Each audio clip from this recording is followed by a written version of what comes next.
और भाजपा नेता अमित शाह ने मंगलवार को जज सांसद प्रज्वल रेवन्ना के कथित सेक्स वीडियो पर प्रतिक्रिया व्यक्त करते हुए कहा कि उनकी पार्टी जांच के पक्ष में है। उन्होंने कहा कि भाजपा भारत की मातृशक्ति के साथ खड़ी है। उन्होंने कर्नाटक की कांग्रेस सरकार पर भी निष्क्रियता का आरोप लगाते हुए हमला बोला।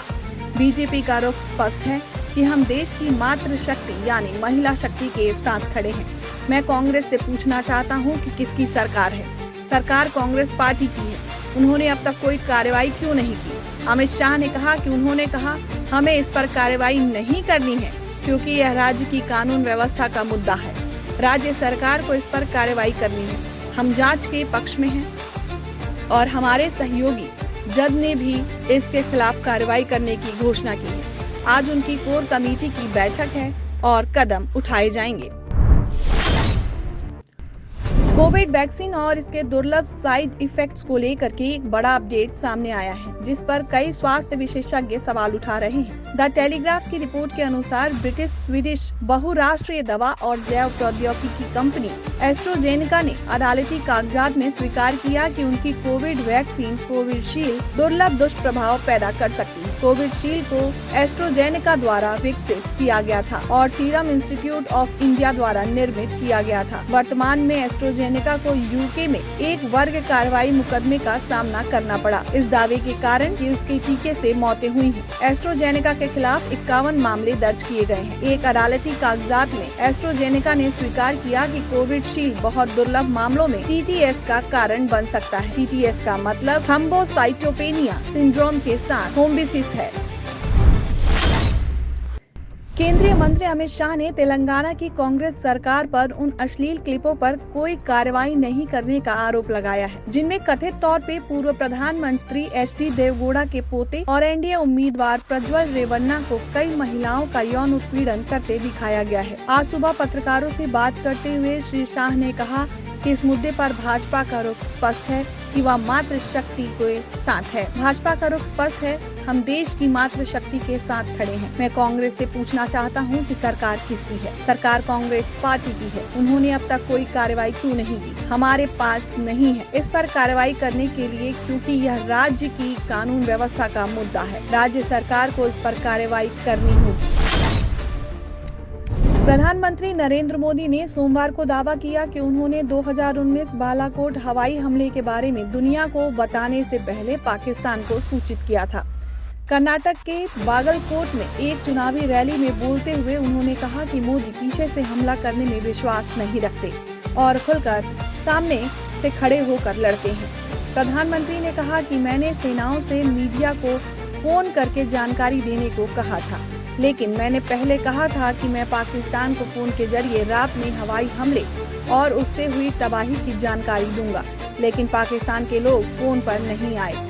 मैंने बलों को इंतजार करने के लिए कहा और उन्हें सूचित करने के बाद हमने बाद में रात के दौरान हुई हवाई हमलों के बारे में दुनिया को बताया। भारत ने अमेरिका में सिख अलगाववादी नेता गुरवंत सिंह पन्नू की कथित हत्या की साजिश पर वाशिंगटन पोस्ट की एक रिपोर्ट पर मंगलवार को तीखी प्रतिक्रिया व्यक्त की है। रिपोर्ट को अनुचित और अप्रामाणिक बताते हुए विदेश मंत्रालय के आधिकारिक प्रवक्ता रणधीर जायसवाल ने कहा कि अमेरिका द्वारा साझा की गई सुरक्षा चिंताओं को देखने के लिए भारत सरकार द्वारा गठित उच्च स्तरीय समिति की जाँच चल रही है। संगठित अपराधियों, आतंकवादियों और अन्य लोगों के नेटवर्क पर सरकार की अटकलें और गैर जिम्मेदार टिप्पणियां मददगार नहीं है। विदेश मंत्रालय का ये बयान वाशिंगटन पोस्ट की एक खोजी रिपोर्ट के बीच आया, जिसमें दावा किया गया कि रॉ का एक अधिकारी, जिसकी पहचान विक्रम यादव के रूप में हुई है, अमेरिका में गुरवंत सिंह पन्नू की हत्या की साजिश में शामिल था और इस कदम को तत्कालीन भारतीय द्वारा अनुमोदित किया गया था। जासूसी एजेंसी के प्रमुख सामंत गोयल ने ये बातें बताई है।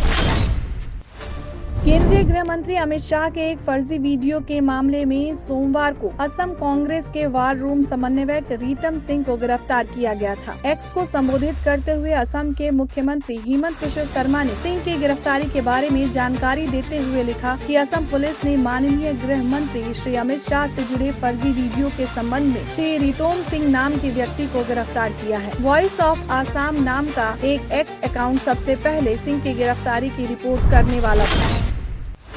सूत्रों सूत्रों ने सोमवार को बताया कि दिल्ली पुलिस ने केंद्रीय गृह मंत्री अमित शाह के छेड़छाड़ किए गए वीडियो के मामले में तेलंगाना के मुख्यमंत्री रेवंत रेड्डी को तलब किया है। रेड्डी, जो कांग्रेस की तेलंगाना इकाई के अध्यक्ष भी हैं, इन्हें 1 मई को राष्ट्रीय राजधानी में दिल्ली पुलिस की IFSO के सामने पेश होने के लिए कहा गया। उन्हें जांच के लिए अपने इलेक्ट्रॉनिक गैजेट यानी कि फोन को जमा करने के लिए भी कहा गया। तेलंगाना के मुख्यमंत्री को अपने मोबाइल फोन के साथ उपस्थित होने के लिए कहा गया, जिसका उपयोग कथित तौर पे माइक्रो ब्लॉगिंग साइट X पर अनुकूलित वीडियो पोस्ट करने के लिए किया गया था। समन पर प्रतिक्रिया देते हुए रेड्डी ने कहा कि अभी खबर मिली है कि दिल्ली पुलिस गांधी भवन पहुंची और सोशल मीडिया टीम को नोटिस जारी किया। वे मुझे गिरफ्तार करने की भी कोशिश कर रहे हैं। तेलंगाना के सीएम ने दावा किया कि ED, CBI, IT के अलावा मोदी अब दिल्ली पुलिस का इस्तेमाल कर रहे हैं, लेकिन हम डरने वालों में से नहीं हैं। यह घटनाक्रम फर्जी वीडियो के संबंध में गृह मंत्रालय की एक शिकायत के आधार पर दिल्ली पुलिस द्वारा रविवार को मामला दर्ज करने के बाद आया, जिसमें आरक्षण पर उनके रुख को गलत बताया गया था। उत्तराखंड लाइसेंसिंग प्राधिकरण ने सोमवार को भ्रामक विज्ञापनों का हवाला देते हुए 14 पतंजलि उत्पादों के विनिर्माण लाइसेंस को तत्काल प्रभाव से निलंबित कर दिया। 14 में से 13 उत्पाद पतंजलि की सहायक कंपनी दिव्य योग फार्मेसी के। लाइसेंसिंग संस्था ने सुप्रीम कोर्ट में एक हलफनामा दायर कर कहा कि उसने भ्रामक विज्ञापन मामले में दिव्य योग फार्मेसी द्वारा निर्मित 13 उत्पादों के लाइसेंस निलंबित कर दिए हैं। पतंजलि के किन उत्पादों पर कार्रवाई हो रही, कार्रवाई का सामना कर रहे दिव्य योग फार्मेसी के उत्पादों में शामिल है। ये कदम पतंजलि आयुर्वेद द्वारा बेची जाने वाली पारंपरिक आयुर्वेदिक दवाओं के बारे में झूठे दावों के आरोपों के बीच रामदेव के उद्यमों के सामने आने वाले कानूनी चुनौतियों के बाद उठाया गया। गूगल AI क्षेत्र में अपने भविष्य की योजना बना रहा है, लेकिन कंपनी अपने कार्यबल में कटौती करने में भी समान रूप से निवेश कर रही है। हमने इस साल की शुरुआत में गूगल के CEO सुंदर पिचाई को इन चिंताओं को साझा करते हुए देखा और अपनी कंपनी अपनी लागत बचाने के लिए दूसरी टीम पर लगाम लगा रही। रिपोर्ट्स का दावा किया गया है कि गूगल ने पूरी पाइथन टीम को निकाल दिया है और यहाँ तक कि संयुक्त राज्य अमेरिका के बाहर से सस्ते श्रम की मदद से व्यवसाय चलाने की योजना भी बना रहा है। ये अचानक छटनी स्पष्ट रूप से कर्मचारियों के लिए बाधा बनती है, विशेषकर उन लोगों के लिए जिन्होंने कई वर्षों तक गूगल में काम किया है। गूगल ने अंततः इस मामले पर बात की और ये कहते हुए उद्घोषित किया कि छटनी का नवीनतम दौर उसके संगठनात्मक पुनर्गठन प्रयासों का हिस्सा है, जैसा कि टेक क्रंच को बताया गया। कंपनी ने इन लोगों को अन्य टीमों में शामिल होने की पेशकश करने की भी बात की, जो अजीब लगता है। और पाइथन टीम के पास एक विशिष्ट विशेषज्ञता होती है जिसे वह गूगल में लाती है। एप्पल अपने आगामी मॉडलों में फीचर रोल आउट करने को लेकर चर्चा में है। हाल के सभी घटनाक्रमों के बीच कई एप्पल उपयोगकर्ताओं ने बताया कि उनकी एप्पल ID बिना किसी विशेष कारण के लॉग आउट हो रही है। ये पाया गया कि समस्या ने कुछ एप्पल उपयोगकर्ताओं को प्रभावित किया है, जिन्हें पहले एक या अधिक डिवाइस से लॉग आउट किया गया था और फिर उन्हें अपने एप्पल ID पासवर्ड बदलने के लिए कहा गया था। इस नए बग से यूजर्स का एक बड़ा वर्ग प्रभावित हुआ है, जबकि एप्पल के सिस्टम स्टेट्स ने समस्या को स्वीकार नहीं किया है। कई उपयोगकर्ताओं को अपने एप्पल खातों में फिर से लॉगिन करने के लिए अपना पासवर्ड बदलने के लिए मजबूर होना पड़ा।